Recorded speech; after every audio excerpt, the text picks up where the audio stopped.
I'm joined today by my friend and fellow guide, Avril Angevine, who always brings really interesting things to the show. And you're going to be talking to us about activist artists, Mhm. Avril. Yes. So great. Welcome to Art Viewing Adventures. Welcome back. Okay. Thanks, Rodney. Thanks, Nikki, and everybody. Thanks to everybody for being here today. Yeah, I'm going to bring up my slides in a second. We're going to talk about social practice artists, activist arts.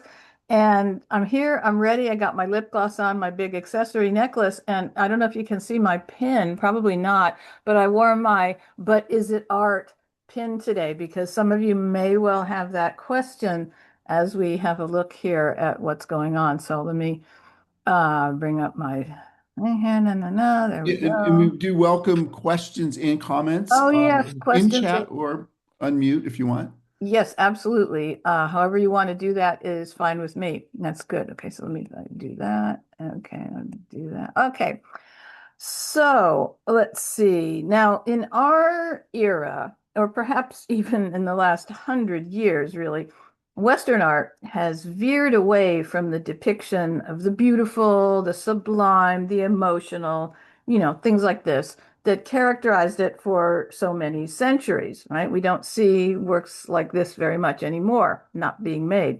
So in contemporary practice, what we call postmodernism, art's focus has shifted to engagement, taking on cultural, social, and political critique, including critique of the art world and its gatekeepers. So postmodern art aims to look at, I'll give an example. Here we go. Wow. Remember this one, Rodney? Postmodern art aims to look at previously excluded subjects, to explore new technologies, and to interrogate the very bases of artistic creation. Now, This, this is the work at the Unnamed Museum by, now he is Sir Yinka Shanibar.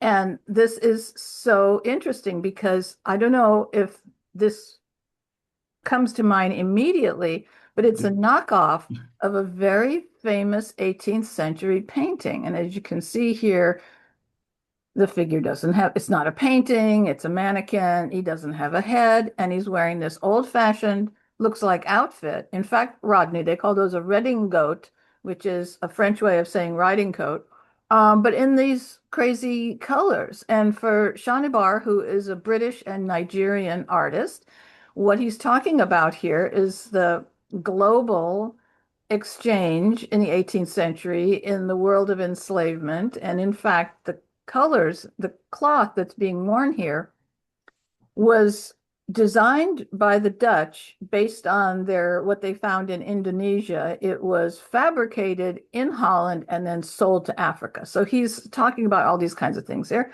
And it's a fascinating, it is attractive to look at, but there's something else going on here that he wants us to pay attention to in this artwork. Now, postmodernism is an attitude rather than a style. And there are as many ways of making postmodern kinds of art as there are artists, right? Not everybody does a headless mannequin, right? There are portraits like these by Kehinde Wiley. There is assemblage, like, don't you wish you had thought to do this? Doris Salcedo is a Colombian artist. So the chairs that are assembled here, the thousands and thousands, everyone represents someone who's gone, right? And in the political context of Colombia, there were a lot of them, right? So that we have things like that. There's art that has roots in traditional crafts, like this work by Carlos Villa.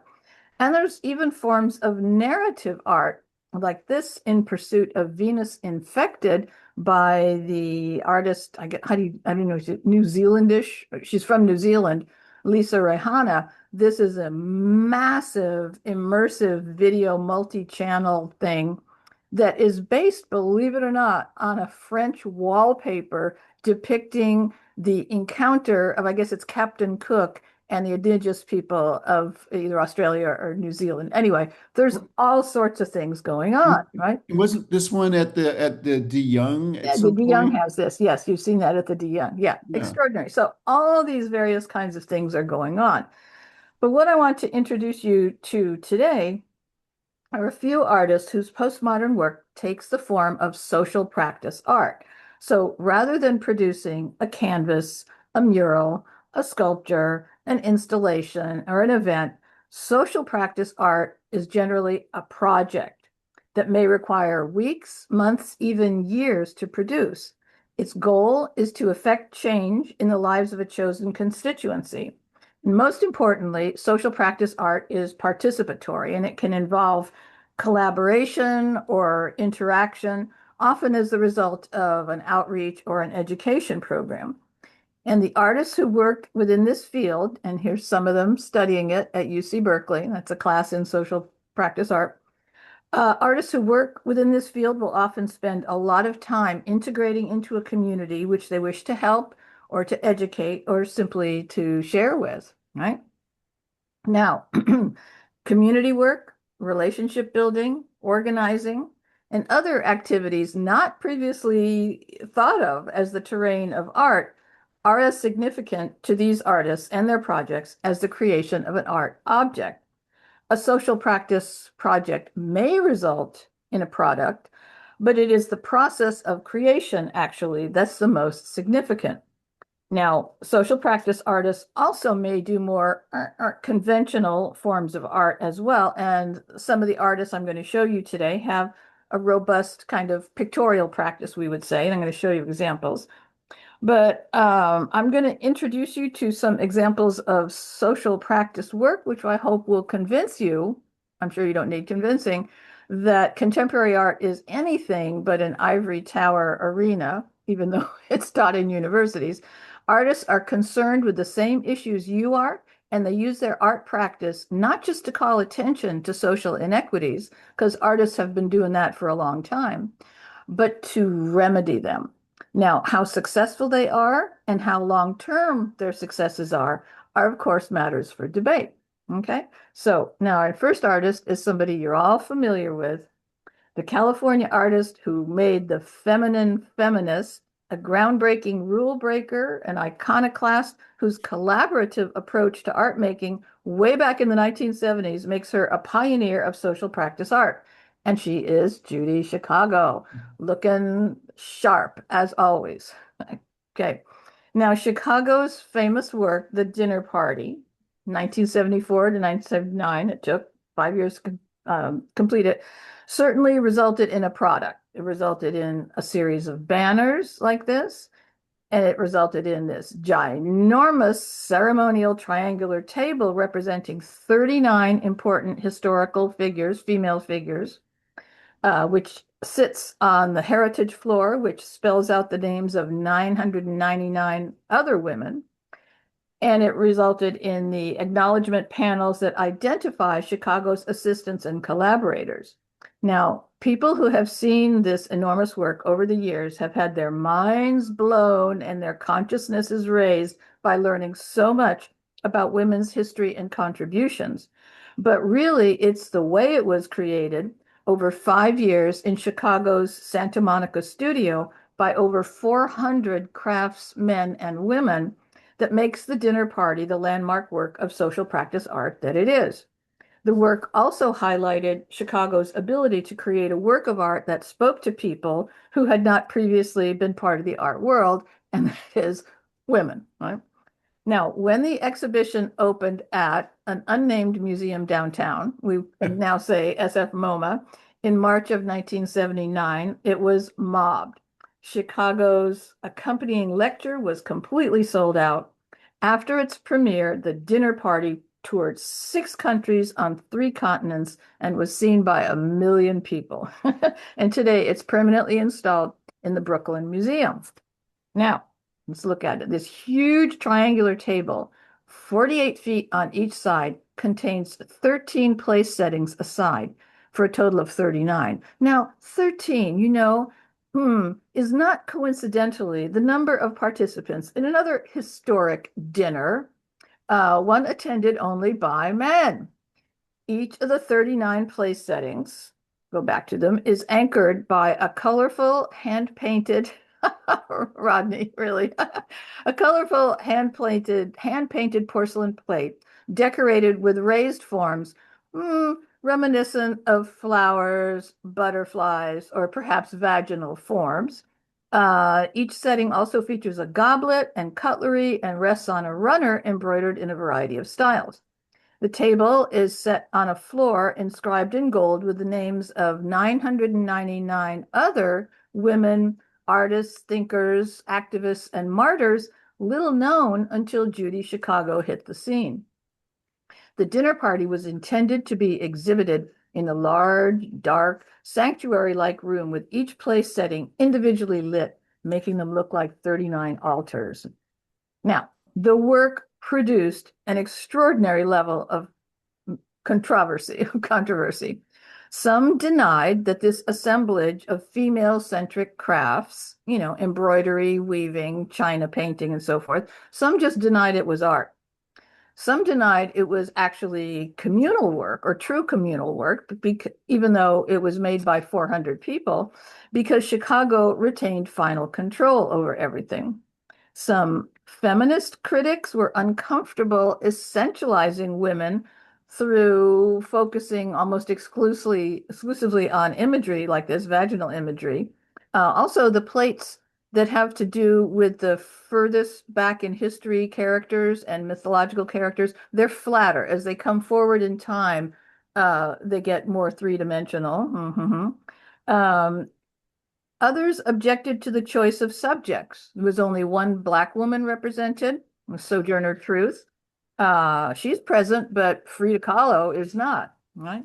So a lot to think about with this work, a lot of critique. Now, Judy Chicago, was born in Chicago in 1939. She was both an activist and an artist from the start.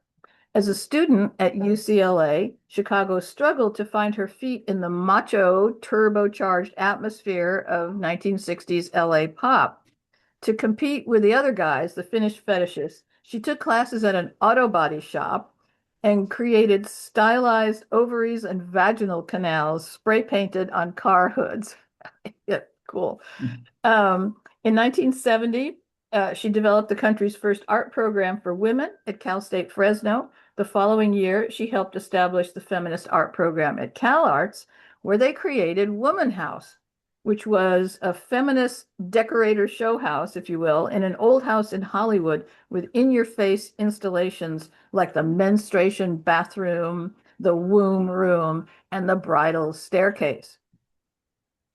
Over her long career, yes, aren't they amazing? All right. This The this this is breast kitchen good there. Yeah. stuff. Yeah. On the first day of this, they did not allow any men in, Rodney, but after that they did. They opened up.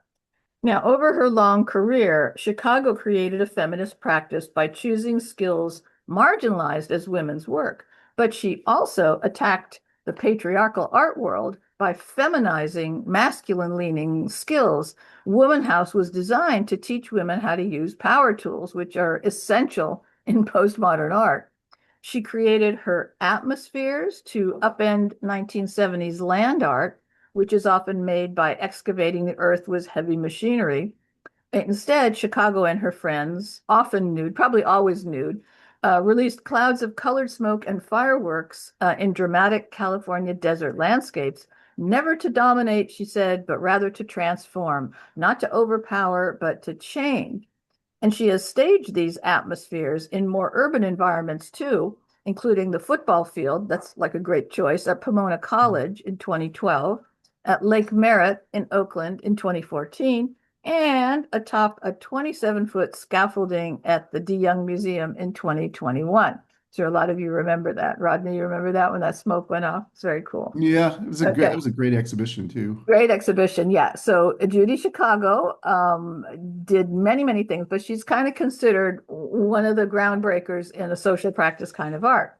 But another early practitioner of social practice philosophy is the Brazilian Vik Muniz, there he is, who has a photographic practice that combines social comment with explorations of the nature and possibilities of photography.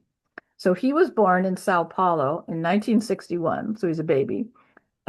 He came to the US in 1983 with compensation money he got when he was shot in the leg breaking up a bar fight. No. In Chicago on his own and not speaking very much English, he bought a copy of The Best of Life, a compendium of the most famous photos in the most famous photo magazine of all time. And I bet a lot of you had this at home yourselves. When he misplaced it, Muniz decided to draw from memory the pages of his treasured album. He then photographed his sometimes flaky, sometimes imprecise drawings slightly out of focus and presented them as art. But in 1996, the light bulb really went off for Muniz when he moved from drawing photographs to photographing drawings. During a visit to the island of St. Kitts in the Caribbean, Muniz spent several days playing with children of sugar plantation workers on a black sand beach. He was struck by the contrast between the happiness of the children and the sadness of their parents. And he said, it occurred to me that the sugar had sapped the sweetness from those people. So what he did, he took Polaroid pictures of the children, and back in New York, he created temporary images of them by sifting various types of sugar onto black paper. He then photographed these images, placed the sugar in a jar with the original Polaroid glued on it, and when he exhibited the series for the first time, he placed each corresponding jar next to its final photograph. Now, this has been called a fundamental contribution to the thinking and practice of art at the turn of the century. And it's interesting to think about why. If we think about what the kind of bases of social practice art are, he's dealing with a previously unexplored constituency, and he's creating a completely different art form, using sugar on black paper that reflects the black sand environment, I guess. How exactly he gets the sugar to do this, what he uses, a spoon, I don't know, but it's skillful, for sure. And there he is. Okay, so this is how he starts out. Now, Muniz moved his social concerns to the center of his art practice, and he really became a social practice artist when he spent 3 years with garbage pickers in the Jardim Gramacho, one of the largest trash dumps in the world on the outskirts of Rio de Janeiro. This is Avril Angevine is the No, no, hold person on. talking. I'll mute them. Avril Angevine, we've taken art class. All right. Sorry about that. Is that okay? Okay. Okay. So here he is at the trash dump. So what he did, he persuaded the workers to participate in his project, which involved shooting their portraits and then asked them then to pick garbage to help sculpt their portraits in his studio. Okay, so he's taken a photograph and then he's going to blow it up and it's going to be assembled on the ground out of garbage, and then he's going to photograph that. Now, in this most famous one, Muniz appropriates Jacques-Louis David's iconic Death of Marat, which portrays the radical. Do I have another picture over here? Yeah, here we go. This looks like. Now look at this close up. Okay, looking back. Let's look at this, and you can see I've got you can see what this is made of, right? You see all the junk around. Yeah. Okay.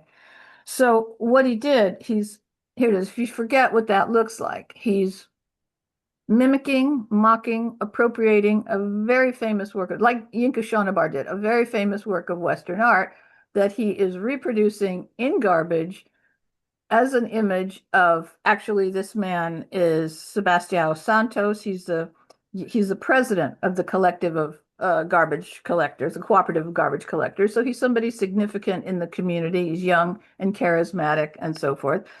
Both of them are politically subversive leaders with revolutionary potential. So he's clearly making a connection between these two. Muniz here is also referencing a strategy that, in my information, is particular in Brazilian art, but actually we see it in lots of postmodern art.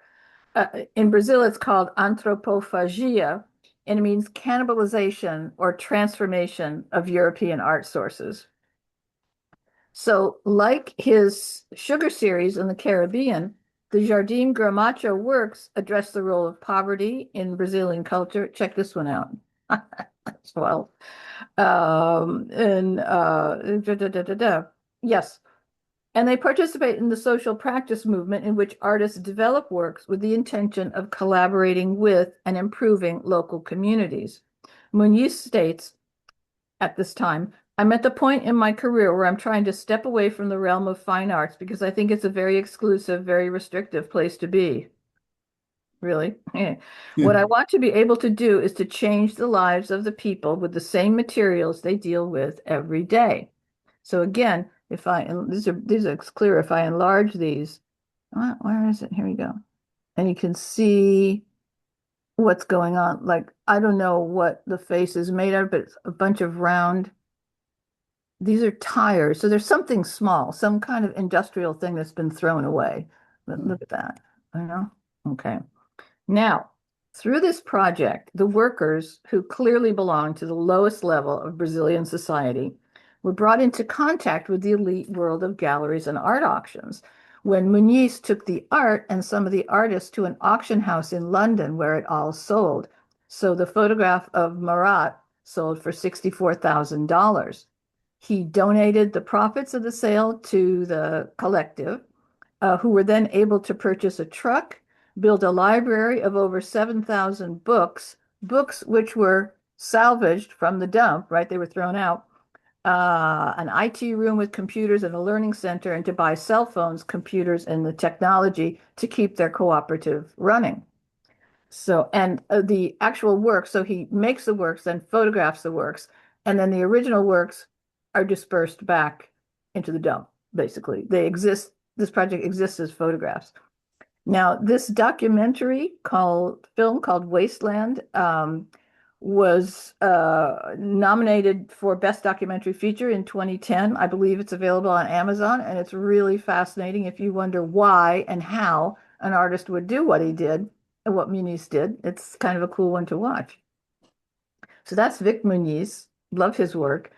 And my next artist is one of my favorite contemporary artists, California artist, Mark Bradford. There he is.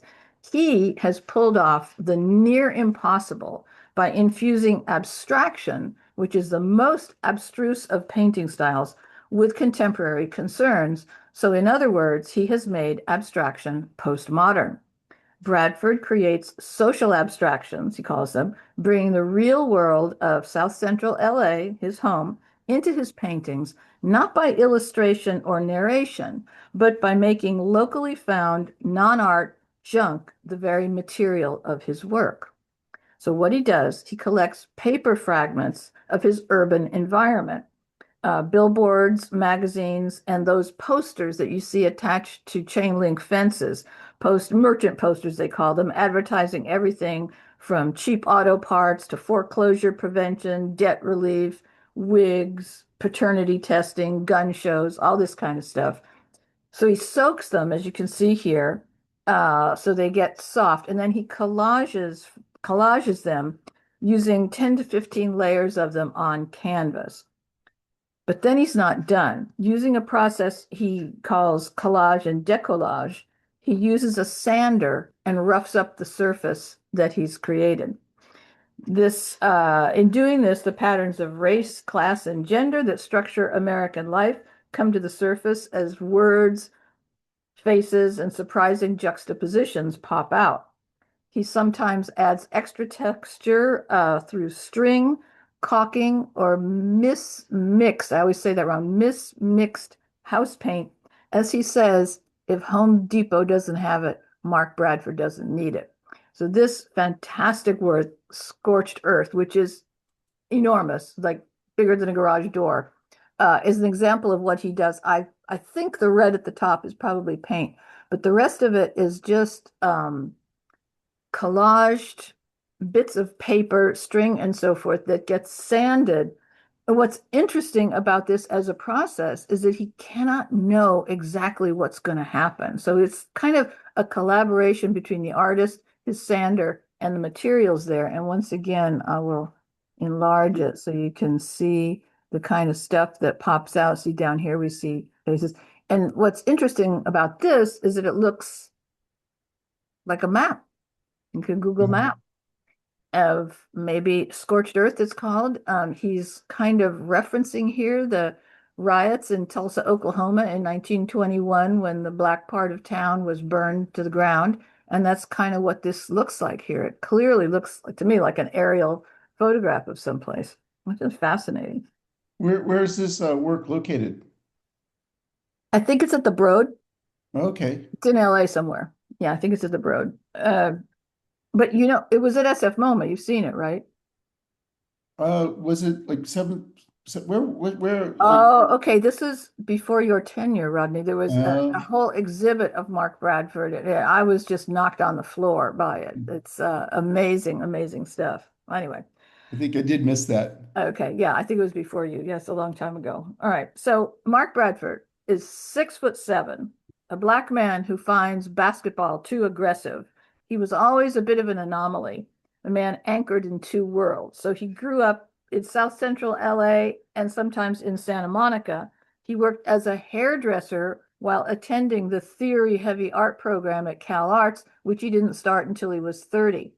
Bradford began to see a path to art while working at his mother's hair salon after high school, and he crafted his earliest works from permanent wave end papers, which I don't know if there's anybody in the audience who even knows what those are, but my grandmother was a hairdresser, so I do, believe it or not, I was subjected to permanent waves when I was a small child. They're little triangular pieces of paper that are translucent and have this lovely kind of light color to them. So these works, these early works like this, and he has kind of cool titles here, were exhibited in an exhibition called Freestyle, an exhibition of post-Black art at the Studio Museum of Harlem. And since then, his star has never stopped rising.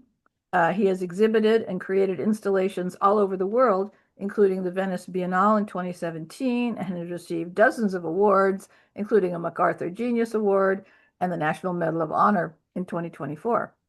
But he has taken his commitment to social activism off the canvas and into participatory projects. Okay, so in 2005, and the way this works, he got a grant. He applied and got a grant to do this. He created a project called Maleteros, which means porters, and he brought social representation, public visibility, and improved working conditions to Tijuana's maleteros, unauthorized porters who ferry goods, people, and gifts from Mexico to the United States and back again. So he became a kind of hybrid manager, designer, human resources department, branding executive for the maleteros, who obviously were working as individual operators in a very informal economy. So Bradford used the stipend he got to buy new shopping carts and buckets, bungee cords, and wheelchairs. These are all things that are used to ferry things and people across the border, as well as you can see, they're creating maps listing optimum crossings and timings and so forth. He would pay each worker $5 for each new maletero they introduced him to, and he gradually established a network that made for a large-scale operation. So working conditions improved with the temporary office set up adjacent to the taxi and bus stand. Now, this was quite a while ago, but according to the information that I was able to find, there have been disputes among participants, but the project still is going. It's fascinating. So here's my question, right? Is this art? This is what he applied for a grant. He was given a grant, and this is what he did with it. And he did, at least for some time anyway, improve the working conditions for the people he was interested in here. All right. Okay. In 2008, he worked with people in New Orleans' devastated Ninth Ward to build this thing called Mithra, a giant ark out of shipping containers like the ones that broke loose and did so much damage during Hurricane Katrina. The sculpture, which is a full-scale boat constructed from, the plywood panels that are used to board up vacant buildings. It's a visual reference to Noah's Ark, a tangible representation of devastation, but also a symbol of hope. And the name Mithra, if you don't know, which I did not, it's named after the Zoroastrian judicial figure Mithra, an all-seeing protector of truth. And most recently, Bradford has helped to establish Art and Practice, to provide art opportunities and free programming for youth, especially youth transitioning out of foster care in his hometown. He put the gallery in Leimert Park, where his mom's hair salon was located, and he felt it would be more impactful for local kids than trips uptown to the art museums. And it also meant that museum leaders, who nowadays are eager to collaborate with Mark Bradford, come to exhibitions in a part of town they would not usually visit. He funds the organization's $1 million annual budget from the sale of his paintings, and BTW, his auction record is $12 million set in 2018. So he's well Wow. placed to do this. So he's using some of his money to support an organization like this. Okay. Very, very cool guy. Okay. Next up, another Chicagoan, a man named Theaster Gates. A conceptual artist whose raw materials include abandoned buildings and houses. Okay. Gates aims to create a virtuous circle, not virtual, a virtuous circle, he says, between fine art and social progress by stripping dilapidated buildings of their components, transforming those elements into sculptures that he sells to well-heeled art collecting investors. And as Mark Bradford does, Gates uses the proceeds of these artworks to finance reconstruction projects, often the rehabilitation of entire city blocks. So, Gates was born in Chicago. He was the youngest of 9 children. His mother was a school teacher and his father a roofer. And I don't know if you remember, Rodney, but we have had works by Theaster Gates in the Unnamed Museum on the 7th floor. And sometimes they use tar, which is a material that his father used as a roofer, right? Now, Gates' own neighborhood, which was East Garfield Park, was once a middle-class area, but it became filled with rubbishy lots, the legacy of a decade of white flight and the riots that followed the assassination of Martin Luther King Jr. By the time Gates was a teenager, gangs and crack ruled, and the city addressed the problem by bulldozing historic buildings that were being used as drug dens. Growing up, he said, I'm watching the West Side get systematically deconstructed. I'm watching the destruction of the most beautiful buildings in my neighborhood. And this became a concern for him. In 1996, he graduated from Iowa State with a BS in urban planning and ceramics, ceramics he then studied further in Japan for another year. In 1998, he received a joint master's in religion, ceramics, and city design. Interesting. While employed as a city planner at the University of Chicago, he asked himself what would happen if the people who grew up in neighborhoods got to redesign them instead of real estate developers. And answering this question became the focus of his art. So he bought a couple of empty houses along the street where he lived. The first, he used all of his savings, $18,000 to do it, and others with money he raised by selling editions of art he started to make. One lucrative line, there we have some of his art. Here's some more. One lucrative line was a series of shoeshine stands he made out of scrap wood. Shoeshine stands, obviously referencing a historically Black American experience. And then the other one over here that was popular were fabulous collages fashioned of reclaimed water hoses from Alabama fire departments, which are titled, "In the Event of a Race Riot, Break Glass," right? Wow. Now, using the money, he transformed these houses, look at that, using reclaimed wood and repurposed furniture. He filled the first house, the Archive House, here's a model of it, with 14,000 art books bought from a shut-down bookstore.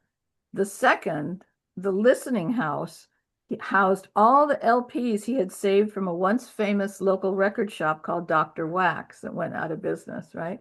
He created a soul food kitchen between them and opened it up to the public. So this work, which is called the Dorchester Projects, established Gates as one of the fastest rising artists in the world. His installation and performance pieces have been featured in a dozen international exhibitions, and he too has won plenty of accolades. He has an honorary doctorate from SFAI. He won the Nasher Sculpture Prize, and he won a Guggenheim Fellowship just this year. Now, the Dorchester Project now covers half a dozen properties and continues to expand. Events and work have been supported by grants and donations, but he's also developing alternative means to finance to finance and continue to grow and to bolster the local economy. So look at this. He recently purchased from the city of Chicago for $1 an abandoned bank whose marble was then repurposed, turned into artworks to be sold to help fund the building's renovation. Check that out. Why would you want to destroy that? Okay. This is his largest project to date, and the bank now houses the permanent library of John H. Look at that, of John H. Johnson, founder of Ebony and Jet magazines. And it also has a restaurant, community rooms, and performance and exhibition spaces. Gates says that the bank, whose 4 gigantic columns support a pediment with carved lion heads, stands for every historic building he saw bulldozed during Chicago's drug wars, a symbol, he says, of everything I couldn't control. Now, he's planning a brick factory to create building supplies for a variety of upcoming projects, and residents have been hired to carry out the work. Further expansion is scheduled to renovate a 36-unit housing complex to create mixed-income housing for both residents and emerging artists, with an art center, performance spaces, and so on. And he says the question here is, how do you translate political values into aesthetic values? He says, I'm not a historian, I'm an artist. It's my job to wake things up. That's what he says. Okay. So finally, we're going to return to where we started, which is Los Angeles in the 1970s, with 2 more women artists, both named Suzanne, raising up others with a community-centered practice. The first is Suzanne Lacy, who studied and worked with Judy Chicago. She's an internationally exhibited visual artist and a social activist, writer, and feminist whose body of work includes performances, video, and photographic installation, critical writing, and public art with a focus on social and urban issues. She also pioneered feminist art education and social practice programming at college art departments throughout California. The focus of her work is raising awareness, especially in regards to women's issues, and particularly what happens to women as they get older. Important topic. Now, in 1976, the renovation of the Biltmore Hotel in Los Angeles sparked Lacy's first public performance art piece called Inevitable Associations. Publicity about the renovation compared the hotel to an old woman with taglines like, there may be life in the old girl yet, right? This approach led Lacy to think about the ways in which our society views older women, and the performance piece Inevitable Associations was born. So in the hotel lobby, there was an American Theater Association annual conference going on. So Lacy set up 3 demonstration booths that looked like it was part of this conference. In the first, a young woman passed out news articles comparing the building to an aging dowager. In the second, a surgeon's assistant provided before and after information on plastic surgery. And in the final booth, Lacy was worked on by a Hollywood makeup artist, becoming aged with prosthetics as the afternoon progressed. A long line of red chairs in the lobby opposite Lacy was slowly and stealthily filled by old women dressed in black. When her makeup was finished, the 10 seated older women surrounded Lacy, pulled black clothes from their purses, must have been, the very big purses, and dressed her in them. So the transformation completed, Lacy and the women posed together in the tableau of red chairs before dispersing into the crowd. So the following day, an audience for the next act of this performance was seated in 3 circles, each one with a red chair for an older woman from the previous day's performance, and the women talked directly about their lives after 60. Though throughout her career, we can see Lacy's awareness and desire to rebut the invisibility of aging women in performances such as this one and such as Whisper the Waves and the Wind from 1984. For this installation, she worked with a group of Southern California women over the age of 65 to produce a series of policy and media actions that culminated in an oceanfront performance for an audience of 1,000 people. Participants sat at white cloth-covered tables discussing their lives, their relationships, their hopes, and their fears. Audiences watched from the cliffs and listened to a sound score. Later, they were invited to walk down onto the beach for a closer listen and to experience a space of active contemplation that Lacy and the women created. So that's one. So kind of a shift in her topic, but still focused on women. Her performance, called 3 Weeks in May, exposed the extent of reported rapes in Los Angeles during a 3-week performance in May 1977. This was the first of a series of large-scale performances by Lacy on violence against women and is considered her signature piece, defining strategies and processes that she has used later and other women have used in other circumstances. So, in a public shopping mall below City Hall, Lacy placed a large map of Los Angeles. Each day, she went to the LAPD's central office and contained confidential rape reports from the previous day. And I was thinking about this. I investigated a little bit, and she obviously, I don't think this would happen now, but she obviously had good relations with somebody in the department who gave her this information. Anyway, she got the reports every day and stamped their locations on the map. Each actual report was surrounded by fainter stamp markings symbolizing the estimated 9 additional rapes for every one reported. A second map installed next to the first and showing sites of resistance, organizations, and self-help activities for injured women revealed a schedule of 3 weeks of activities on violence prevention. Here's another kind of aspect of it. And the world of women's work has come in for questioning by Lacy too, in an intervention at the Manchester Art Gallery in the UK in 2013.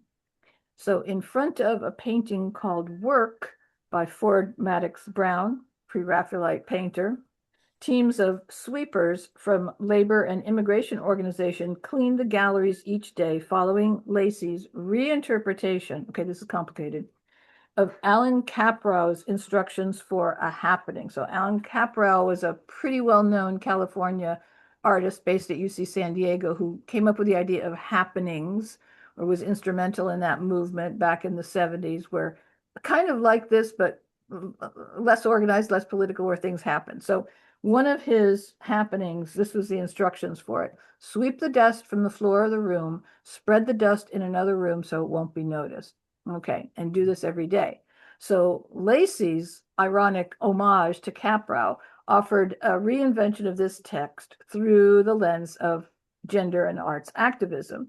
The women redistributed not just dust, but a very visible litter of political printed materials on the floors. After the cleaning, questions on the intersection of immigration, labor, living wage, and the role of women in the care and service industries were raised through a series of conversations that included activists, politicians, students, and the public. In addition, the Manchester Gallery staff gathered in private cross-sector conversations on their own work and its relationship to the global gendering of care and service.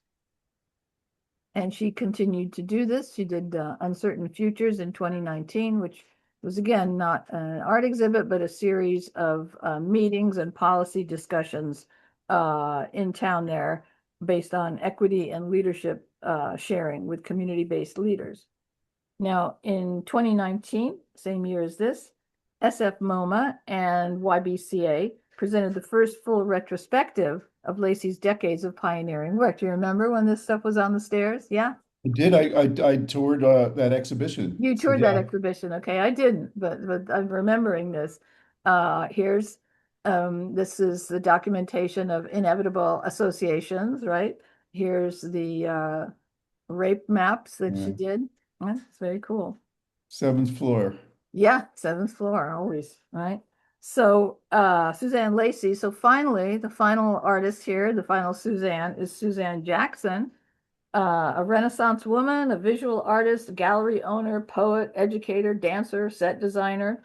And over her 5-decade career, she has moved between studio art, theater, teaching, arts administration, community life, and social activism. But as she says, to be an artist is to solve problems as opposed to just creating images. So the aspect of her varied practice that I want to include today is her work with Gallery 32, an art gallery she ran in a 2-story loft kind of space there in the Granada apartment building that she leased in 1968 as a studio space for $150 a month. Unbelievable. Which quickly turned into a part-time exhibition space featuring a community of young, socially minded, and politically active artists, many students of Charles White at the nearby Otis Art Institute. Now, Jackson had lived in San Francisco. Okay. Studied painting and received a degree from San Francisco State, and she wanted to recreate in Los Angeles the bohemian spirit of the Bay Area. Well, many have tried, right? I'm not sure how easy it is. The Gallery 32 functioned less as a business than as a place for the exchange of ideas and philosophies, again, leaning heavily on Charles White's philosophy that art could be an effective vehicle for community activism and social change. Jackson funded the gallery herself, largely with money she earned from teaching. The gallery hosted discussions, poetry readings, and fundraisers for social causes, in addition to exhibiting artwork in a wide range of media, everything from watercolors, drawings and paintings, to jewelry, assemblage, sculptures, all sorts. While it was a place that attracted all sorts of people, both as artists and as visitors, Jackson was especially motivated to make art by Black artists with Black themes accessible to all members of the community. Gallery 32 was one of only a handful of art spaces in LA exhibiting emerging African American artists such as Emory Douglas, David Hammonds, and Betty Saar. So the gallery would host fundraisers for lots of programs. It held a Christmas exhibition to benefit the Black Arts Council, which was a group that had evolved out of protests over LACMA's refusal to exhibit contemporary African American artists. Gallery 32 also exhibited works made by children at the Watts Tower Art Center to raise funds for their programs. And the Black Panther Party held a 3-day exhibition of Emory Douglas's pastel paintings, posters, and Black Panther newspaper illustrations as a fundraiser for its children's breakfast programs. Now, for this exhibition, the LA Police Department gave a hand because they were stopping people on the street about to enter the gallery, which actually fueled interest in what was happening inside. So well done, cops. Now, one of the gallery's most important exhibitions was the 1970 Sapphire Show, the first LA survey of African American women artists, and probably the first one in the country. The Sapphire Show, you've come a long way, baby. We all remember that slogan. Opened on July 4th, 1970, and lasted only 5 days, but it was a stunner in its way. The show was a salon des refusés, right? It was a reaction by the 6 women who were in it to being shut out of a 1970 exhibition of Black artists sponsored by the Carnation Milk Company at its Los Angeles headquarters, which had invited only one female artist to participate. So it was a show of Black artists, but only male artists. Los Angeles in 1970 had few venues championing artists of color, including the Watts Tower Art Center, but they weren't focused on women. So invoking Sapphire from the old Amos and Andy radio program in the show's title was a deliberate and bold choice, right? So as Betty Saar said, she said she saw Sapphire as a tough woman, a busybody, a know-it-all, and she added, if you were a woman in the art world at that time, you had to be bossy and also creative. So some of the works that were exhibited there, Senga Nenguti's untitled water compositions there, a series of heat-sealed vinyl forms filled with colored water created in the early 70s that exhibit a corporeal quality due to their squishiness, ooziness, and heavy weight, right? Kind of a sort of feminist or feminine kind of minimalism. Betty Saar was there and Gloria Bohannon. They're both rocking a very California 70s vibe going on. Now, this exhibition has yet to have its 15 minutes of fame, but there was an effort to bring it to light in a recreation, as much as the curators were able to do, a recreation of it at a New York gallery in 2021. Now, what else happened at the gallery? David Hammonds, who was a good friend and supporter of Jackson's plans to open the gallery, exhibited his first body prints at Gallery 32.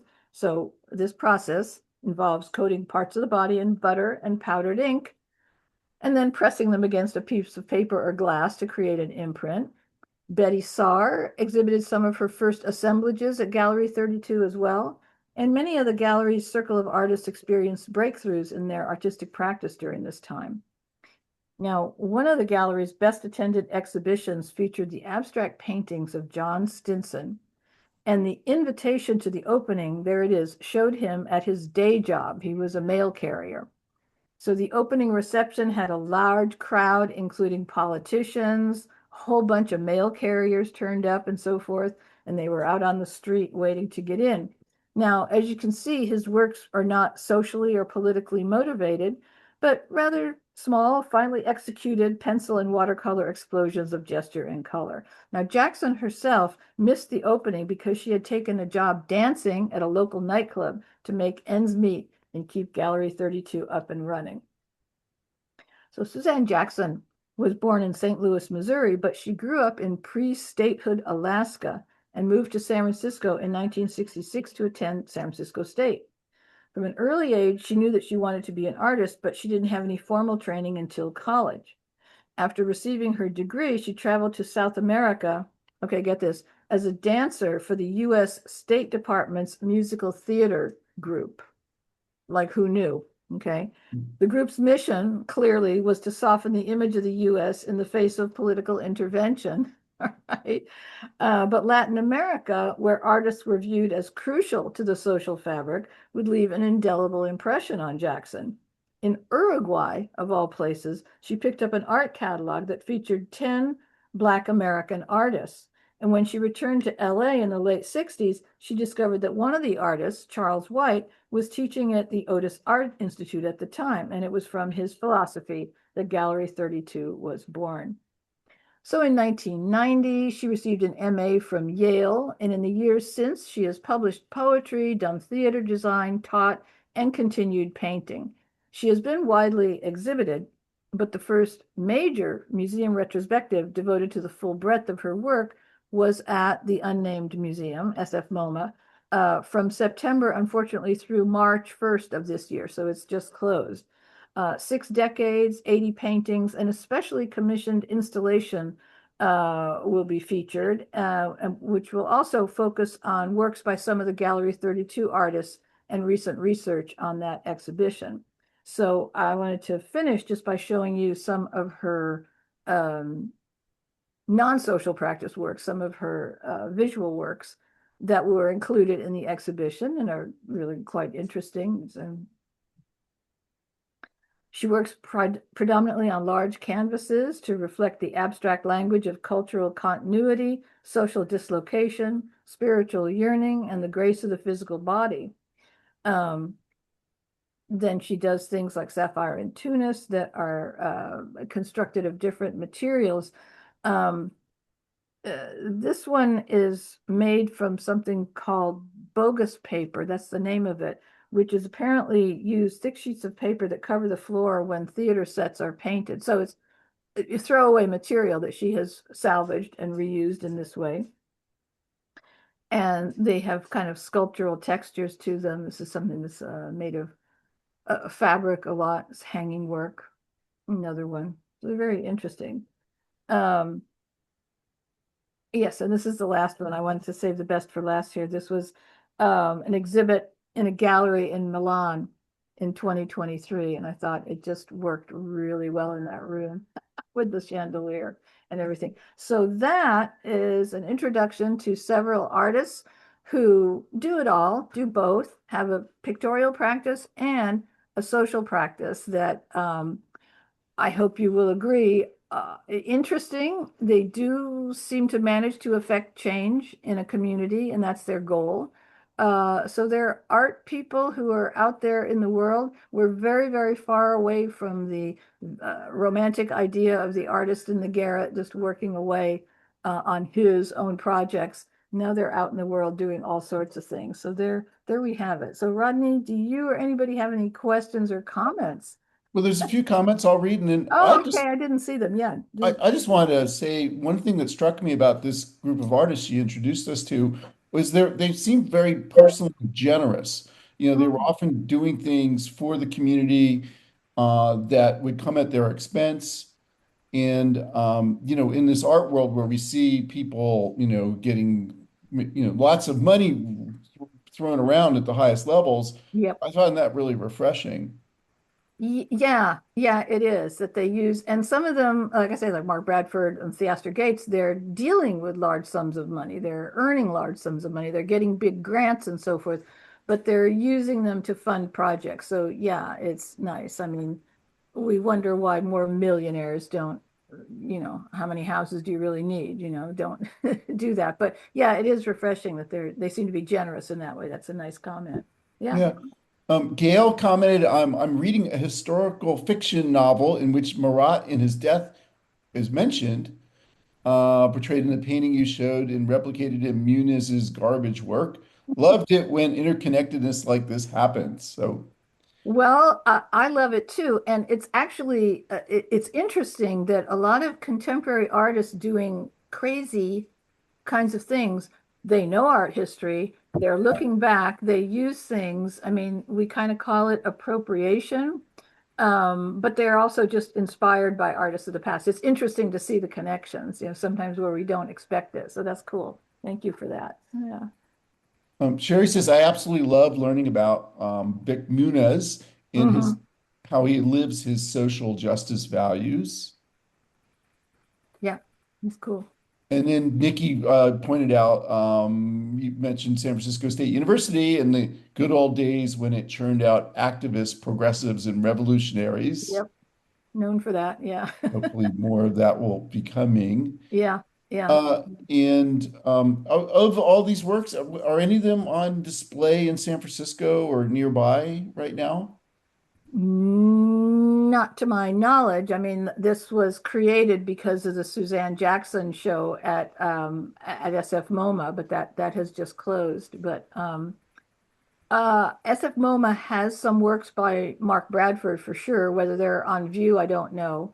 There's a lot of them are in Los Angeles. But again, a lot of these things are just available as photographs or something. They're not, artworks that you can necessarily see.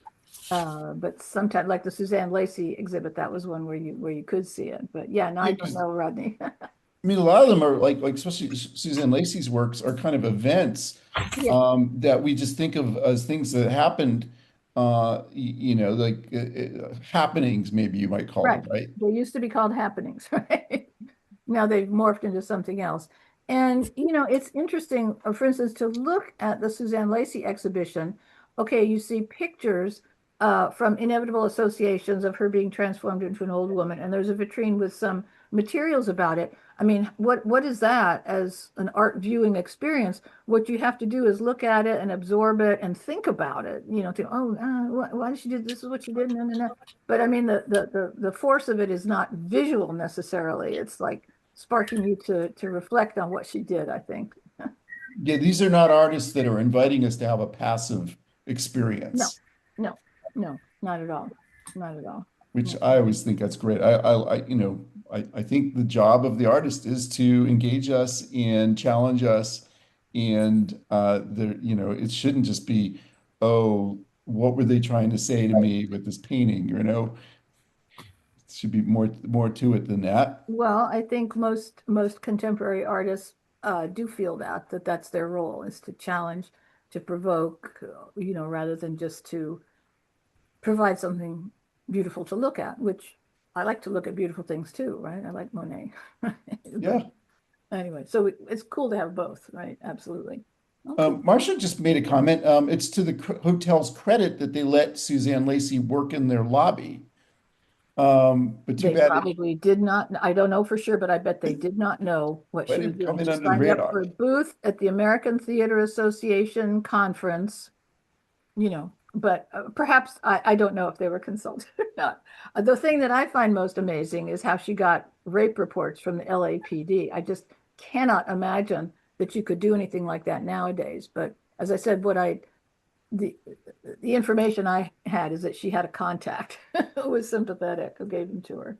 And But what a powerful yeah, work yeah, that was. yeah, I mean, just I absolutely. remember seeing it in the gallery, and it just takes your breath away. You just think of because we all, we hear about, oh, X number of rapes took Right. place, and you look at this and you realize each of these is an individual whose life has been Yeah, yeah, horribly yeah, upended yeah, yeah, yeah. And that it they may takes, never recover from. I mean, I suppose in a way it takes an artist to bring that awareness or to take statistics or things that we hear all the time and personalize them in that sense and make them mean something to us. It's cool. Yeah. It's good to be an Well, artist. Avril, thank you so much for another great presentation. Hey, thank you. Thank you, Rodney, and everybody. Thanks for coming. Always love having you. Love to have you again. We have more programming coming up from the Community Living Campaign, and I know that Boomer Music is coming up at 6, and it'll be or women of the early new wave and punk movement. So I think that sounds like a great program. Nikki, what else? What else do we have to look forward to?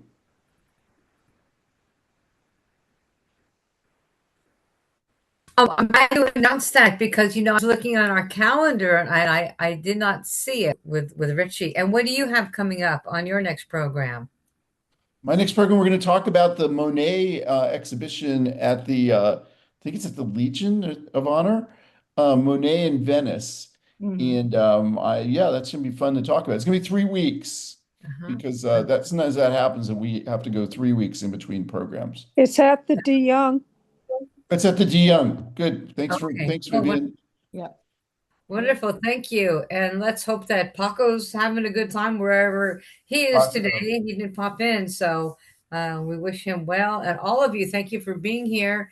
And we'll see you in a couple of weeks. And don't Okay. forget, Three no weeks. Kings this Saturday, right? From Embarcadero to the Civic Center. Yeah. No trains? No Kings. Oh, no Kings. No Yeah, Kings. I'm Also at I'm going Ocean to No Beach. Kings. I'm going to be playing my trumpet at the No Kings rally in Kensington. So bring your earplugs. Yep, everybody's got to do their part, whatever it is. Yeah. Yeah. Thank Very you. good. Thanks, everybody. Okay. Thanks, All everybody. right. Thank See you. everybody Bye. next Thank you, time. Jennifer. Thanks, Jennifer. Thanks, Bye. Thank Jennifer, you. as Thanks, always. Avril. Bye. Bye-bye.